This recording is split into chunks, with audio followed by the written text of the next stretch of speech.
বাংলাদেশের সর্বশেষ গুরুত্বপূর্ণ আপডেট সংবাদে আপনাকে স্বাগত। শুরুতেই সংবাদ শিরোনাম, পরে বিস্তারিত।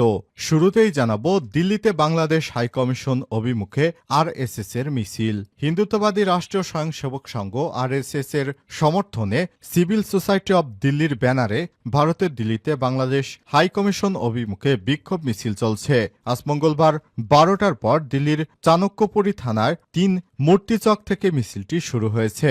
বিবিসি বাংলা সংবাদদাতা শুভজ্যোতি ঘোষ জানিয়েছেন, মিছিলে 3 থেকে 4 হাজার মানুষ অংশগ্রহণ করেছে। সেখানে বিভিন্ন বয়সী পুরুষদের পাশাপাশি উল্লেখযোগ্য সংখ্যক নারী সদস্যরাও যোগ দিয়েছেন। এরপর জানাবো, ভারত সীমান্তে পাসপোর্ট কেড়ে নিয়ে হিন্দু নির্যাতনের সাক্ষাৎকার নেওয়া হচ্ছে। বাংলাদেশ সীমান্ত পার হয়ে কলকাতায় প্রবেশ করতেই কেড়ে নেওয়া হচ্ছে বাংলাদেশিদের পাসপোর্ট। তারপর সেখানে সাংবাদিকদের শেখানো কথা মতো সাক্ষাৎকার না দিলে পাসপোর্ট ফেরত দিচ্ছে না ভারতীয় কিছু সাংবাদিকেরা, এমন দাবি উঠেছে। তাদেরকে হুমকিও দেওয়া হচ্ছে। এরপর সেসব বাংলাদেশি নাগরিকদের মুখ থেকে বাংলাদেশে হিন্দুদের নির্যাতনের নানা কল্পকাহিনী বানিয়ে তা ছড়িয়ে দেওয়া হচ্ছে সোশ্যাল মিডিয়ায়। জানাবো, শেখ মুজিব বাংলাদেশের স্বাধীনতা চাননি, হতে চেয়েছিলেন পাকিস্তানের প্রধানমন্ত্রী। শেখ মুজিবুর রহমান বাংলাদেশের স্বাধীনতা চাননি বলে মন্তব্য করেছেন লেবারেট ডেমোক্রেট পার্টি এলডিপির প্রেসিডেন্ট অবসরপ্রাপ্ত কর্নেল অলি আহমেদ বীর বিক্রম।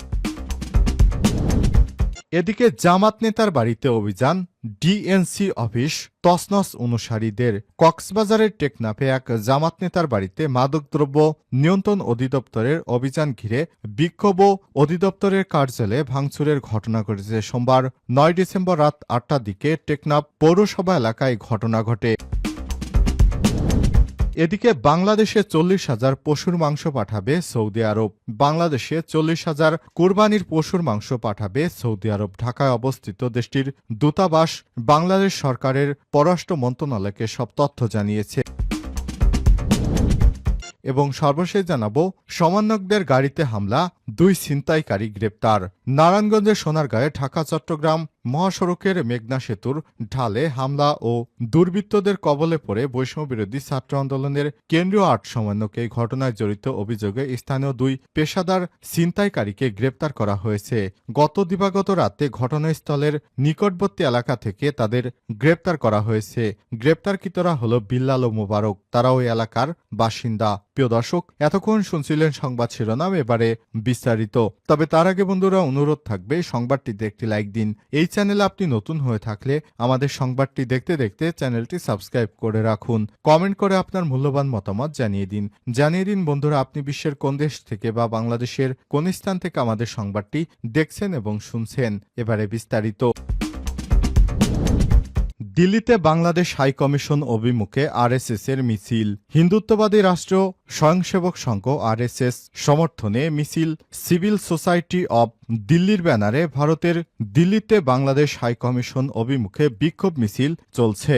আজ মঙ্গলবার 12টার পর দিল্লির চাণক্যপুরী থানায় 3 মূর্তিচক থেকে মিছিলটি শুরু হয়েছে। বিবিসি বাংলার সংবাদদাতা শুভজ্যোতি ঘোষ জানিয়েছে, মিছিলে 3 থেকে 4 হাজার মানুষ অংশগ্রহণ করেছে। সেখানে বিভিন্ন বয়সী পুরুষের পাশাপাশি উল্লেখযোগ্য সংখ্যক নারীও যোগ দিয়েছে। তবে তাদের শেষ পর্যন্ত দূতাবাস অবধি যেতে দেয়া হবে কিনা সে বিষয়টি এখনও স্পষ্ট নয়, কারণ এ রাস্তায় ব্যারিকেড আছে, তাই তারা এখন এক জায়গায় দাঁড়িয়ে স্লোগান দিচ্ছে।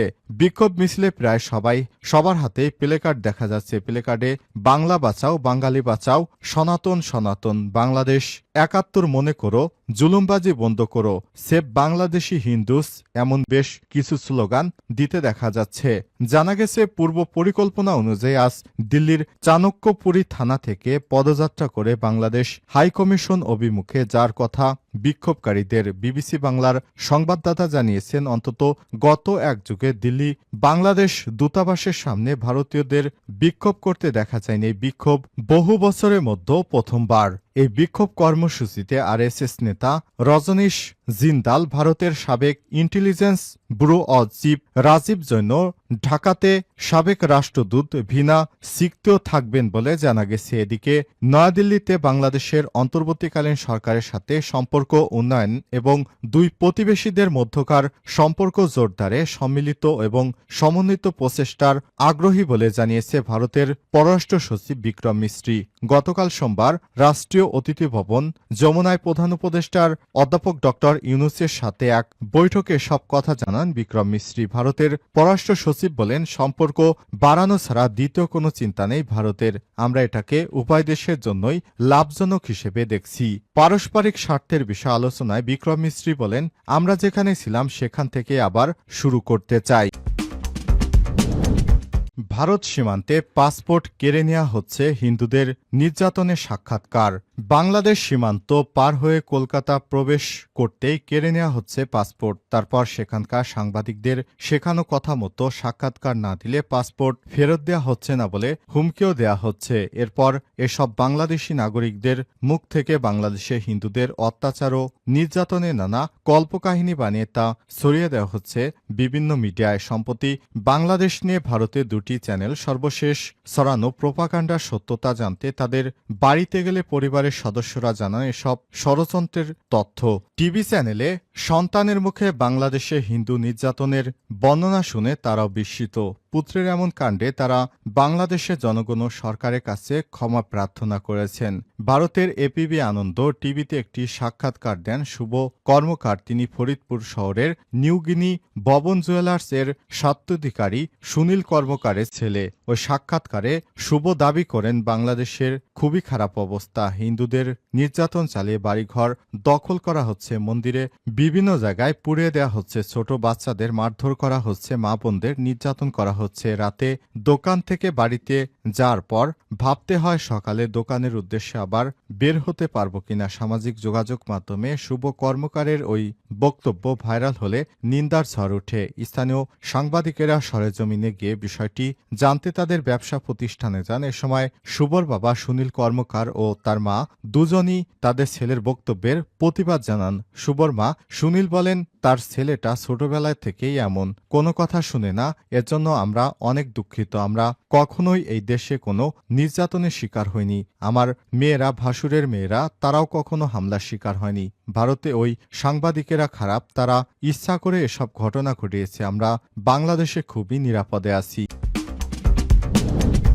শেখ মুজিব বাংলাদেশের স্বাধীনতা চাননি, হতে চেয়েছিলেন পাকিস্তানের প্রধানমন্ত্রী। শেখ মুজিবুর রহমান বাংলাদেশের স্বাধীনতা চাননি, পাকিস্তানের প্রধানমন্ত্রী হতে চেয়েছিলেন বলে মন্তব্য করেছেন লিবারেল ডেমোক্র্যাট পার্টি এলডিপির প্রেসিডেন্ট অবসরপ্রাপ্ত কর্নেল অলি আহমেদ বীর বিক্রম। সম্প্রতি একটি বেসরকারি টেলিভিশন চ্যানেলকে দেয়া এক সাক্ষাৎকারে তিনি এসব মন্তব্য করেছেন। অলি আহমেদ বলেন, 1970 সালে যখন নির্বাচন হয় তখন সেটা ছিল বাঙালি ও অবাঙালিদের মধ্যে, এটা কোনো রাজনৈতিক দলের মধ্যে ছিল না। যেহেতু সেই সময় বাংলাদেশের একমাত্র প্রতিনিধিত্বকারী দল ছিল আওয়ামী লীগ।